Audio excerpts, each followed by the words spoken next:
നമസ്കാരം. നടി ഹണി റോസ് നൽകിയ പരാതിയുടെ അടിസ്ഥാനത്തിൽ വ്യവസായി ബോബി ചെമ്മണ്ണൂരിനെ പോലീസ് കസ്റ്റഡിയിലെടുത്തു. വയനാട്ടിലെ ഉടമസ്ഥതയിലുള്ള റിസോർട്ടിൽ നിന്നാണ് ബോബി ചെമ്മണ്ണൂരിനെ കസ്റ്റഡിയിലെടുത്തത്. ബോബി ചെമ്മണ്ണൂരിന്റെ നീക്കങ്ങൾ പോലീസ് നിരീക്ഷിച്ചു വരികയായിരുന്നു. ഒളിവിൽ പോകാൻ ബോബി ചെമ്മണ്ണൂർ പദ്ധതിയിട്ടിരുന്നു. കൂടാതെ മുൻകൂർ ജാമ്യ ഹർജി നൽകാനും നീക്കമുണ്ടായിരുന്നു. ഇതെല്ലാം പൊളിച്ചാണ് പോലീസ് കസ്റ്റഡിയിലെടുത്തത്.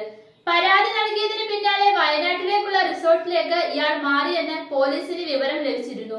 തുടർന്ന് കൊച്ചി പോലീസ് വയനാട് പോലീസിന് വിവരം കൈമാറുകയായിരുന്നു. കൊച്ചിയിൽ നിന്നെത്തിയ പോലീസ് സംഘവും എത്തിയാണ് ബോബി ചെമ്മണ്ണൂരിനെ കസ്റ്റഡിയിലെടുത്തത്. ബോബിയെ കൊച്ചിയിലേക്ക് കൊണ്ടുപോകുമെന്നാണ് വയനാട് SP മാധ്യമങ്ങളോട് പ്രതികരിച്ചത്. അതേസമയം ബോബി ചെമ്മണ്ണൂരിന് പുറമെ ഹണി റോസിന്റെ പരാതിയിൽ രജിസ്റ്റർ ചെയ്ത സൈബർ അധിക്ഷേപ കേസിൽ ഫേസ്ബുക്കിൽ നിന്ന് കൊച്ചി പോലീസ് വിവരങ്ങൾ തേടിയിരുന്നു. ഈ പരാതിയിൽ മൊഴി നൽകിയ ഹണി റോസ് ഇൻസ്റ്റാഗ്രാമിലടക്കം തനിക്കെതിരെ വന്ന അധിക്ഷേപ കമന്റുകളുടെ സ്ക്രീൻഷോട്ട് സഹിതം പോലീസിന് കൈമാറിയിട്ടുണ്ട്. അശ്ലീല കമന്റിട്ട 20 പേരെ തിരിച്ചറിഞ്ഞെന്നും നടപടി തുടരുമെന്നും കൊച്ചി സിറ്റി പോലീസ് കമ്മീഷണർ പ്രതികരിച്ചു.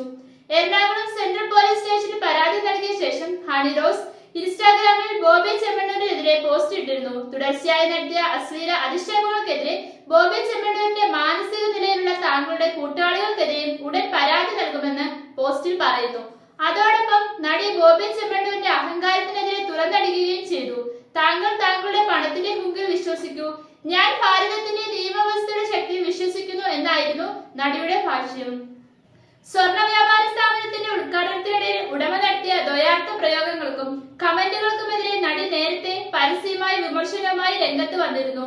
ഇതിന് താഴെ രൂക്ഷമായ സൈബർ അധിക്ഷേപം നടന്നു. പിന്നാലെ നടി പോലീസിനെ സമീപിക്കുകയും അശ്ലീല കമന്റ് ഇട്ടവർക്കെതിരെ പോലീസ് കേസ് എടുക്കുകയും ചെയ്തു. എന്നാൽ ആദ്യം നൽകിയ പരാതിയിൽ ബോബി ചെമ്മണ്ണൂരിനെതിരെ നടി പരാതിപ്പെട്ടിരുന്നില്ല. പിന്നീടാണ് എറണാകുളം സെൻട്രൽ പോലീസിൽ നേരിട്ടെത്തി താരം പരാതി നൽകുകയും ഇക്കാര്യം ഇൻസ്റ്റാഗ്രാമിൽ ബോബി ചെമ്മണ്ണൂരിനെതിരെയുള്ള പരസ്യമായ കത്തിലൂടെ വെളിപ്പെടുത്തുകയും ചെയ്തത്.